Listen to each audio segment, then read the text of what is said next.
Olá, tudo bem com vocês? Hoje a nossa aula vai ser sobre o futurismo. O futurismo é um assunto que muitas vezes não é estudado em arte e também não é estudado em língua portuguesa. No entanto, é um assunto que volta e meia cai, nas provas de Enem. Então é importante que vocês conheçam um pouquinho, porque se vocês forem ver só pelas obras em si, vocês confundiriam com arte abstrata. Então vocês têm que conhecer um pouquinho do conceito, um pouquinho da história e dos artistas para entender e conseguir divergir, o que é arte abstrata e também o que é futurismo, que são duas coisas parecidas quando a gente olha para a imagem, mas elas têm conceitos totalmente diferentes. Então hoje a gente vai conhecer um pouquinho sobre o futurismo. Então, para iniciar essa fala sobre o futurismo, a gente tem que entender um pouquinho do contexto histórico, o que estava acontecendo no mundo naquele momento. Então, aconteceu no início do século XX e nesse início do século aconteceu várias mudanças, Houve uma grande evolução em termos de ciência e das coisas que estavam sendo então inventadas e descobertas e nas ferramentas que estavam sendo utilizadas pelo homem nesta época. Então a vida começou a se urbanizar, e as cidades começaram a ficar mais modernas. Talvez quando eu fale isso, vocês lembrem lá do modernismo brasileiro, que eu falei que o Brasil também começou a se modernizar nesse início do século XX. A diferença aqui é que no Brasil isso vai acontecer lá em 1920, 1922. E lá na Europa, onde aconteceu o futurismo, isso começa em 1909, então tem uma distância de tempo bastante grande, bastante considerável. Por isso que a gente sempre fala, que o Brasil é um país atrasado se a gente comparar, com os países da Europa. Mas também temos que levar em consideração que o Brasil é um país muito mais jovem, O Brasil foi descoberto em 1500, e só ali no início do século XX que ele começou a deixar de ser, vamos dizer, um país rural para se tornar um país mais urbano. Já a Europa tem milhares de anos, Então, nessa época, a ciência ela trouxe grandes avanços tecnológicos, principalmente no que diz respeito à eletricidade, a forma de usar a eletricidade. Então, houveram grandes invenções nesta época, como o avião, os primeiros aviões, o cinema também estava acontecendo, então, surgindo nessa época, os carros, e o rádio também estava surgindo então nesta época. E todas essas invenções aqui vão ser muito importantes para a urbanização então das cidades, para a modernização da vida do homem, e também vão estar presentes nas ideias desses artistas do futurismo. Nessa onda de grandes inovações, e contagiados com a maravilha da modernidade, então surgem pessoas com a intenção de tornar a velocidade e o dinamismo a sua filosofia de vida. E estas pessoas são chamadas de futuristas. Então, o futurismo nasceu em 1909, através então deste poeta e escritor Filippo Tommaso Marinetti. As pessoas conhecem mais ele por Marinetti, e ele estava tão entusiasmado com essa questão da inovação, da tecnologia, que ele propõe demolir tudo o que tinha acontecido antes, demolir tudo que faz parte do passado para viver o novo, para viver a inovação, esse futuro. As ideias do Marinetti elas eram muito radicais, ao ponto de incentivar a violência e a destruição de museus e afirmar que a guerra é a única forma de higienizar o mundo, de limpar o mundo. Ele escreveu um manifesto que ele publicou. Então, esse manifesto ele escreveu em 1909 e foi publicado no jornal parisiense Le Figaro. Esse jornal existe, né, até os dias de hoje. Então eu vou ler alguns trechinhos e depois a gente comenta sobre este manifesto. Então ele escreve o seguinte: afirmamos que a magnificência do mundo se enriqueceu de uma nova beleza, ou seja, de uma beleza nova, né? A beleza da velocidade. Não há mais beleza a não ser na luta. Nenhuma obra que não tenha um caráter agressivo pode ser considerada uma obra-prima. Queremos glorificar a guerra, única higiene do mundo, o militarismo, o patriotismo, o gesto destruidor dos libertários, as belas ideias pelas quais se morre e o desprezo pela mulher. Queremos destruir os museus, as bibliotecas, as academias de toda a natureza. Então, este manifesto era cheio de alusões e encontra, né, no fascismo suporte para suas ideias. O fascismo é um termo que está bastante em alta agora, né? Talvez vocês já tenham estudado em história ou em sociologia também, filosofia talvez. O fascismo é um movimento político, então, que aconteceu na Itália, né? Foi fundado então pelo Mussolini. E neste movimento político, a proposta deles é que tivesse apenas uma ideia, né, central, que não tivessem ideias plurais, né, ideias de muitas pessoas, então de uma só. E para que isso acontecesse, como eles faziam? Eles usavam da violência. Então, vou dar um exemplo bem bobo, assim. Eu quero que a escola seja pintada toda de rosa. Aí as outras pessoas querem outras cores. Mas eu estou no poder, então eu uso da violência. Então, quem não concordar comigo, eu elimino, eu mato. Então, essas pessoas não terão mais espaço, né? Não terão mais como impedir que as coisas que eu quero aconteçam. Então é mais ou menos isso, claro que é um exemplo bem bobo, mas é isso que o fascismo fazia, né? Quem não concordava com as ideias deles, eles agiam com violência e baniam essas pessoas, né? Matavam essas pessoas. Assim só ficava uma ideia no mundo, né? Não precisavam concorrer, vamos dizer assim, com outras ideias. A questão que ele fala aqui: queremos destruir os museus, as bibliotecas, as academias de toda a arte. Então ele não considerava importante as coisas que tinham sido feitas antes, né, desse início do século XX, desse início dessas inovações, né, dessas grandes transformações.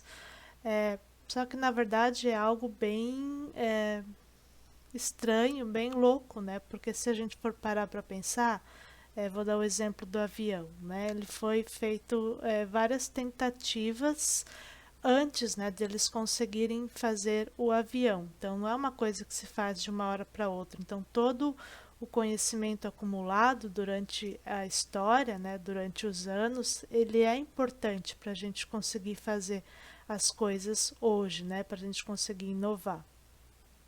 Vou dar um exemplo. Ninguém consegue fazer uma equação de segundo grau se a gente não sabe as operações básicas. Não tem como fazer uma equação de primeiro ou de segundo grau sem saber, então, somar, dividir, subtrair, multiplicar. Não tem como fazer isso, né? Então, todo o conhecimento adquirido pelos nossos antepassados é importante, sim, e é através dele que a gente consegue evoluir, né? Fazer coisas novas, inovar. Então, falando mais da questão da arte, né, mais especificamente, então a gente já vê algumas características do futurismo.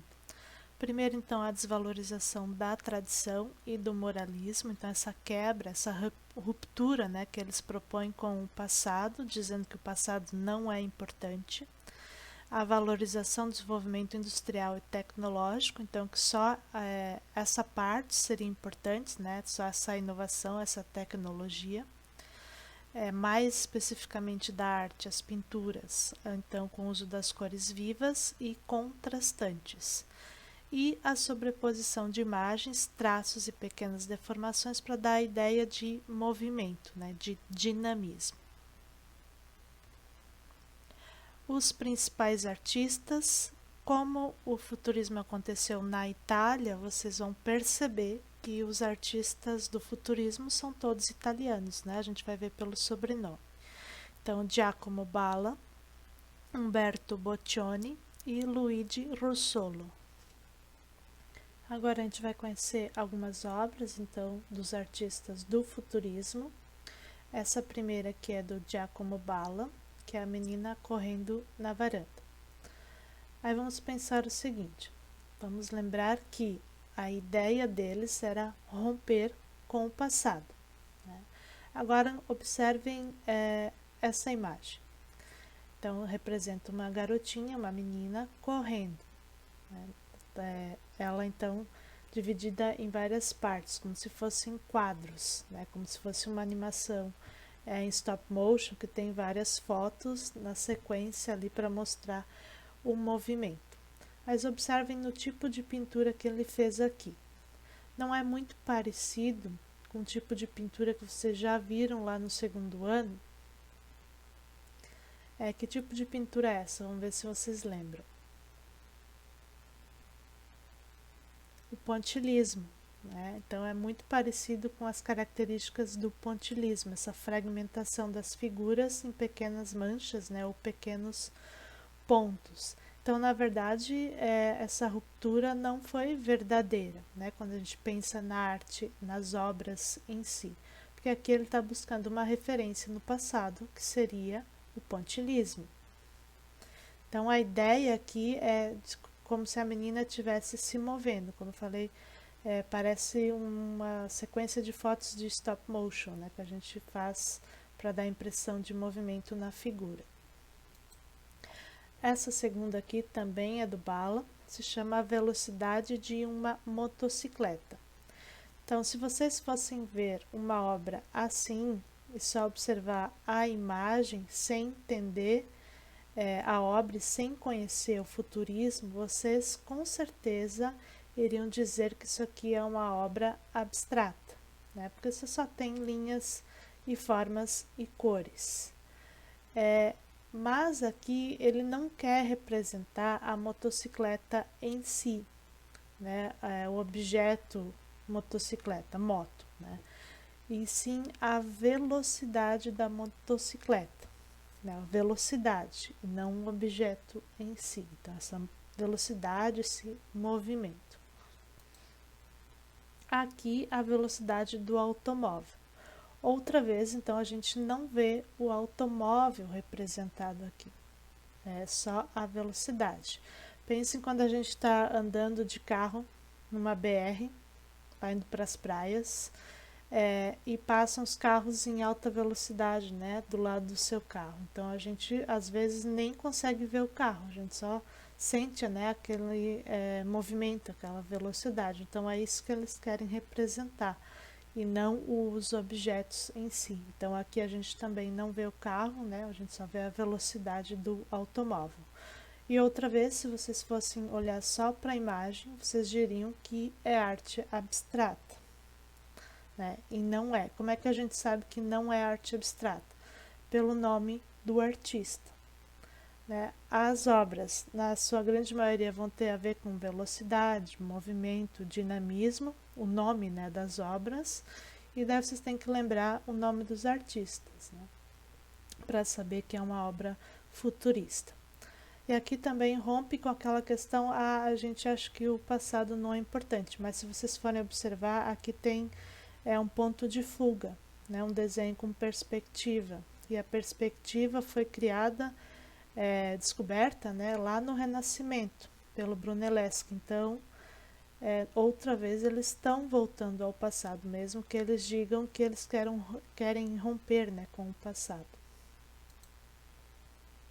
Essa aqui é do Boccioni, que é o dinamismo de um ciclista. Então, aqui é muito mais parecido, né, com arte abstrata até do que as outras. Dá para ver muito, mas muito discretamente o ciclista. Ele está bem perdido, né, no meio de todas essas linhas e essas cores. Então, a gente vê aqui um pedacinho da cabeça, que a gente pode imaginar que seja a cabeça, aqui os joelhos dobrados, aqui o corpo, né, as costas, e aqui o braço. Essa aqui, a rua entra na casa, também do Boccioni. Aqui a gente consegue ver um pouquinho mais, né, da senhora aqui na sacada, olhando para o movimento da rua.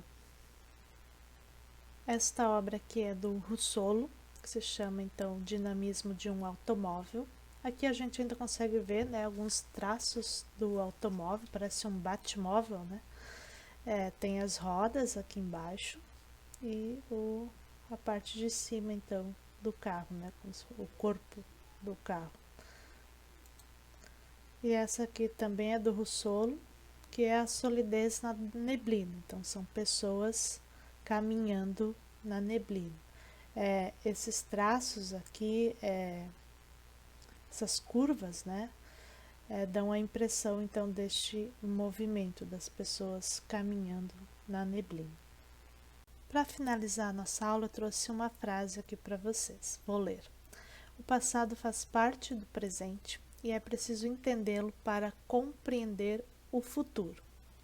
O que eu quero dizer então com essa frase, né, que todo conhecimento adquirido, né, pelos nossos antepassados e que são passados para nós hoje, eles são muito importantes, né, muitas vezes para construir novas coisas, né, para a gente inovar até em questões tecnológicas, a gente recorre, né, a conhecimentos já adquiridos, né, pelas pessoas que passaram então pela história. Então é isso, por hoje é só. Na próxima semana eu vou fazer um questionário unindo os 3 últimos conteúdos, né, que é o dadaísmo, suprematismo e futurismo, que foram conteúdos mais curtinhos. E do futurismo a gente não vai fazer nenhum trabalho prático, né, a gente só vai então terminar esse conteúdo respondendo o questionário. Então por hoje é só, até a próxima. Tchau!